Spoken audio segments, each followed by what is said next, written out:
Hello student, welcome to my YouTube channel Base of Education Mantra. Student, आज की worksheet में हम करने वाले हैं क्लास 7 की वर्कशीट नंबर 2 यानी कि कार्यपत्रक नंबर 2, जो कि सामाजिक विज्ञान में भूगोल से संबंधित है।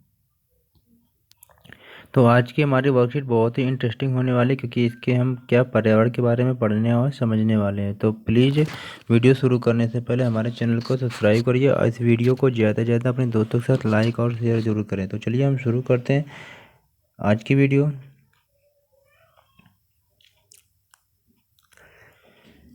शिक्षा निदेशालय राष्ट्रीय राजधानी क्षेत्र दिल्ली की तरफ से दी गई ये वर्कशीट नंबर 2 है। क्लास 7 की ये वर्कशीट है। विषय है सामाजिक विज्ञान में भूगोल।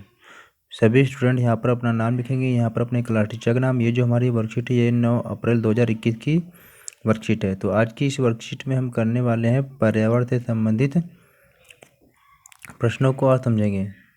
तो पिछली वर्कशीट में हमने पढ़ा था कि पर्यावरण क्या होता है। तो हमने जाना था कि पर्यावरण का मतलब होता है जो हमारे आसपास जो कुछ भी दिखाई दे वो सभी क्या है, पर्यावरण कहलाते हैं। फिर हमने देखा था कि पर्यावरण के घटक के रूप में कौन कौन से थे। तो पर्यावरण के घटक 3 प्रकार के थे: प्राकृतिक पर्यावरण, मानव निर्मित और एक मानव। तो आज की इस वर्कशीट में हम क्या है, प्राकृतिक पर्यावरण के बारे में देखने वाले हैं और समझने वाले हैं। तो प्राकृतिक पर्यावरण के 4 प्रकार दिया गया है, जो स्थलमंडल, जैवमंडल, वायुमंडल और जलमंडल। तो आज की इस वर्कशीट में हम प्राकृतिक पर्यावरण से संबंधित स्थलमंडल के बारे में पढ़ने और समझने वाले हैं कि स्थलमंडल होता क्या है। तो चलिए देखते हैं। स्थलमंडल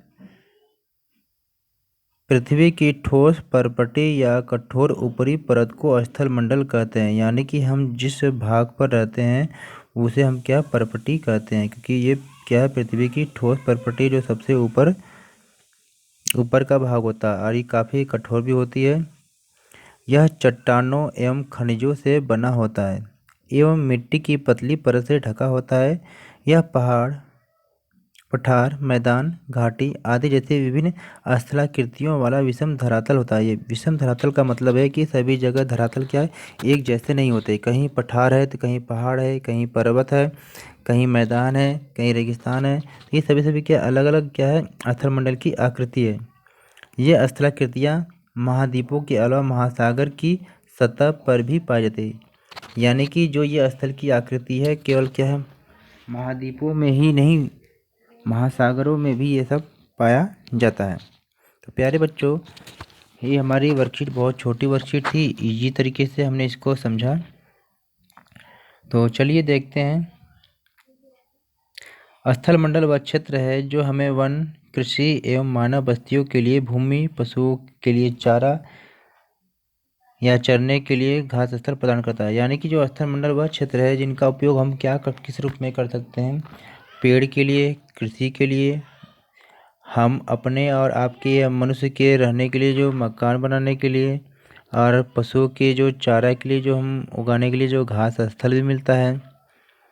और यह क्या, खनिज संपदा का भी एक स्रोत है। यानी कि जो स्थलमंडल होता है ये खनिज संपदा का भी एक बहुत बड़ा स्रोत होता है। तो नीचे दी गई वर्कशीट से संबंधित प्रश्न को दिया गया है, तो इसे हम करते हैं। तो प्रश्न बहुत ईजी है, देखते हैं क्या है। नीचे लिखे हुए अव्यवस्थित शब्दों की सहायता से दिए गए वाक्य के सामने एक शब्द लिखिए। यानी कि जो नीचे दिया गया है क्वेश्चन, इससे संबंधित जो इसके नाम है, इसको क्या है, नाम को क्या है, थोड़ा सा आगे पीछे घुमा कर लिखा गया है, मतलब कि अव्यवस्थित है। तो आपको इसको क्या सीरियल वाइज व्यवस्थित करके लिखना है। तो पहला क्वेश्चन हमारा है कि पृथ्वी का ठोस भाग, तो इसे हम लोग कहते क्या है, तो ये यहाँ पर अव्यवस्थित तरीके से दिया गया है। तो इसको सही तरीके से करके आपको लिखना है कि पृथ्वी का जो ठोस भाग होता है उसे क्या कहते हैं, स्थलमंडल।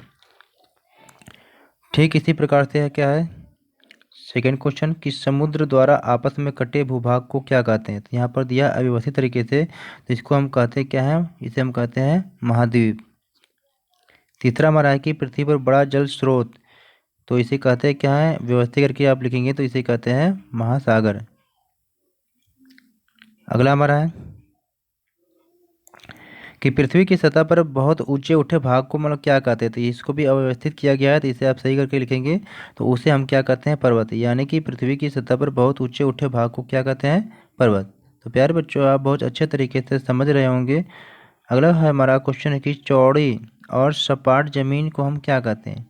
तो यहाँ पर अव्यवस्थित तरीके से दिया गया है, इसको हम व्यवस्थित तरीके से करके लिखते हैं मैदान, यानी कि चौड़ी और सपाट ज़मीन को हम मैदान कहते हैं। अगला क्वेश्चन है ऊंचाई पर स्थित फैली हुई समतल भूमि क्या कहलाती है।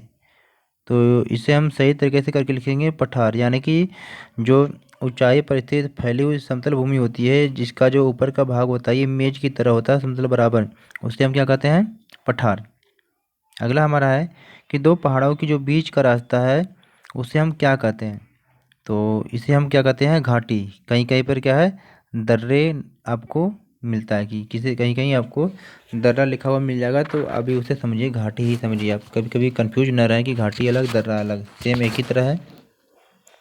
तो आइए स्टूडेंट, हमारी ये वर्कशीट बहुत छोटी थी, इजीली तरीके से हमने इसको कंप्लीट किया। तो प्लीज़ हमारे चैनल को सब्सक्राइब करिए और इस वीडियो को ज़्यादा से ज़्यादा अपने दोस्तों के बीच शेयर करिए और लाइक करिए। Okay, good bye, take care.